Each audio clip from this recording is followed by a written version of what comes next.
Anything in life can become haunted. From houses to people to patches of land to toys. Ghosts will attach to anything in their powers to affect.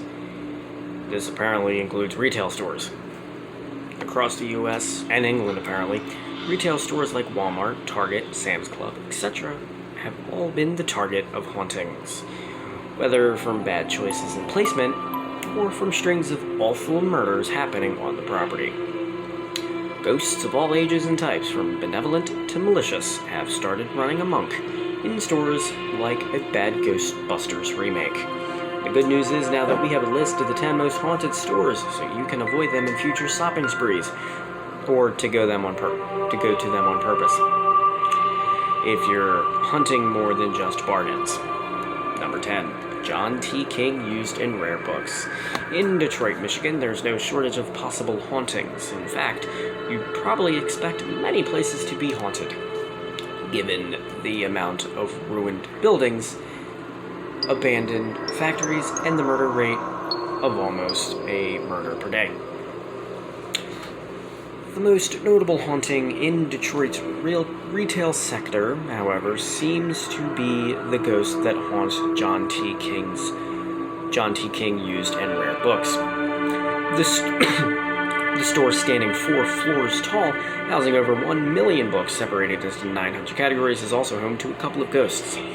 The first ghost is reportedly a man who killed himself on the 3rd floor of the glove factory in which the bookstore is now housed, after suffering a heartbreak from being rejected by a coworker. He is supposedly responsible for many sightings, cold spots, and echoing footsteps-like sounds in the building, and was authenticated by a psychic. The second ghost was acquired alongside many books bought from the estate of a murder-suicide victim. Although not dangerous, the ghost reportedly annoys employees by generating cold spots and knocking scores of books off the shelves. Number 9. Market Basket Grocery Store. In Wilmington, Massachusetts, there's a grocery store known as the Market Basket. The store is the employer of one Christiana Bush.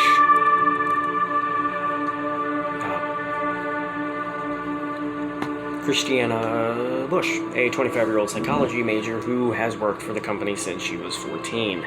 Christina didn't believe in ghosts, not had she ever seen anything weird in her local store, until March of 2019.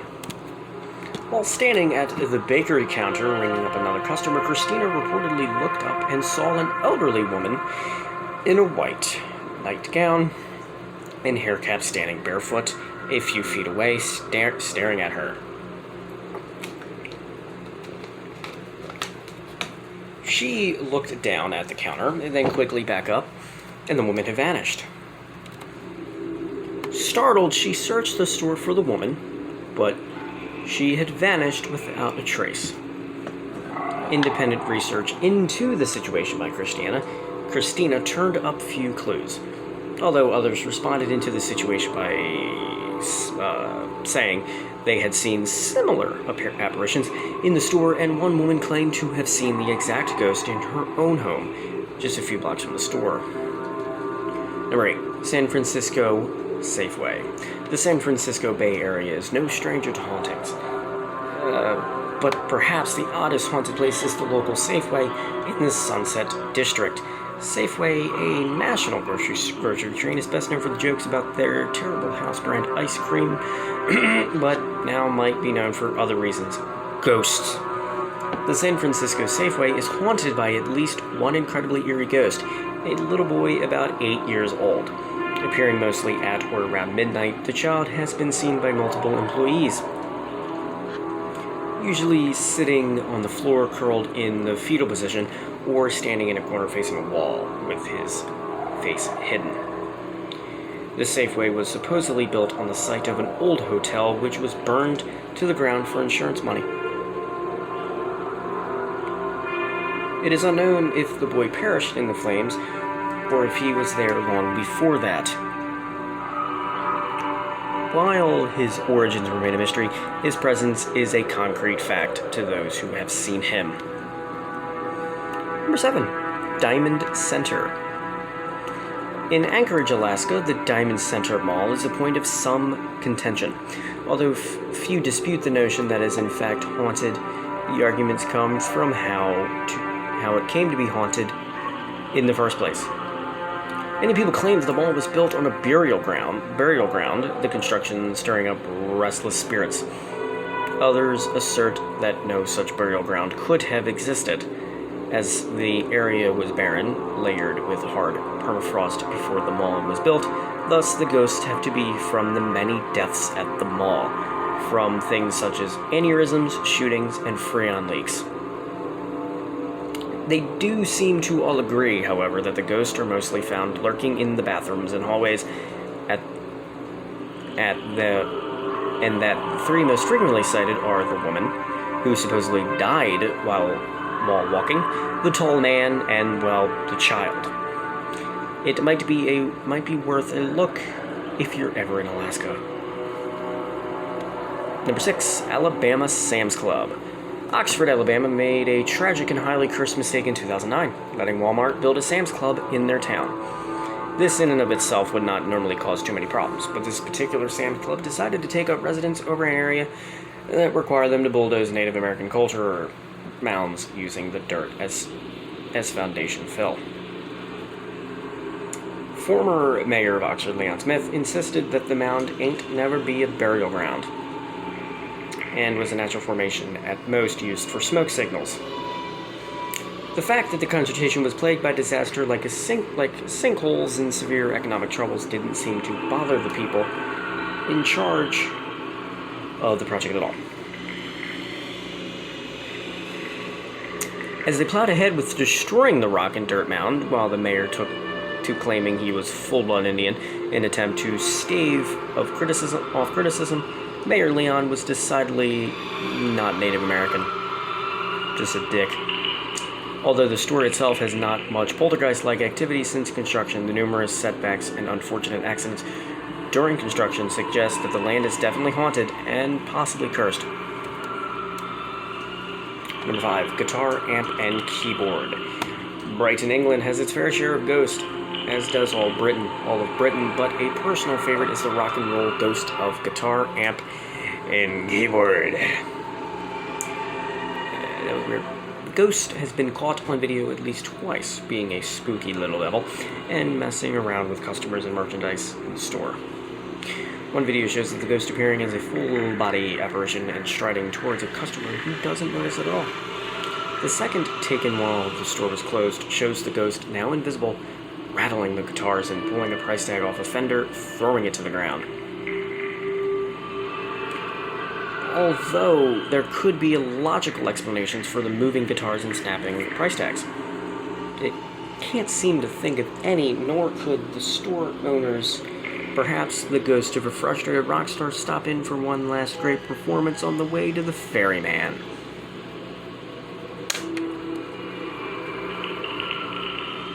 Number 4, Seawall Walmart. There's nothing good about a Walmart. Nothing. Galveston, Texas, much like Brighton, has no shortage of ghosts and ghouls haunting its fair city. None have quite the impact, however, of the ghost in the Seawall Walmart. Built on the former site of St. Mary's Orphan Asylum, good lord, Walmart have some restraint in picking cursed locations to build. The Seawall Walmart has been plagued with hauntings from the start of construction. St. Mary's, destroyed in the hurricane of 1900, saw the deaths of 90 children and 10 nuns. 100 dead at one blow. That's got to be enough bad energy to curse the land it's stood on for at least 200 years. And apparently it has, as the Walmart has several ghosts reported to be within its walls. The most notable is a child who cries out heart-rendingly for its mother. The other ghosts mainly giggle and, if the employees are to be believed, play with and even steal pallets of toys. Personally, I think they've earned the right. Number 3, Sunnyvale Toys R Us. California, the land of sun, beaches, and apparently ghosts. A favorite being the ghost of the Sunnyvale Toys R Us a ghost by the name of Crazy Johnny. According to legend, Crazy Johnny was a preacher employed by one Martin Murphy who owned the land the Toys R Us was built on. Crazy Johnny, who was supposedly suffering from encephalitis, was in love with Martin Murphy's daughter, Elizabeth. Elizabeth, however, was in love with a lawyer and planned to marry him. Crazy Johnny was so upset by the news that, in his grief and rage, he lost his grip on the axe he was using to chop wood and struck his legs, severing the artery, and bleeding out in minutes. Right. Of course, he didn't quite stay down. Instead, reportedly rising as the famous ghost of the Sunnyvale Toys R Us, opening and closing doors, whipping papers around, whispering over the intercom, and frightening several psychic investigators. Number 2, Pike Place Market.